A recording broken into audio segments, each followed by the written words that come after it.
Hi, partner! Friday plema. Masarap. Oo naman. Of course. Marami ba ako? Gusto Laman mo? dyan, hindi meron din ako. I have enough supply. I'm okay, partner. Thank you for the offer. Pero Masarap okay, pala. okay lang ako.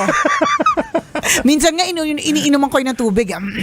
Para dumami. Oo, tas inang tubig. Oh, hindi busog na. Yan po yung tips para pumayat. Speaking of tips, meron tayong tambalanisan na nagtatanong. Sabi niya, Dear Nicole and Chris, tambalanisan niyo po ako since 2007. Simula nung wala pa po akong asawa hanggang ngayon na meron na po akong 3-year-old. I am going to another country with my 3-year-old for the first time. Baka naman po meron po kayong tips na pwedeng ibigay po sa akin kung paano magiging enjoyable yung trip. Thanks and God bless.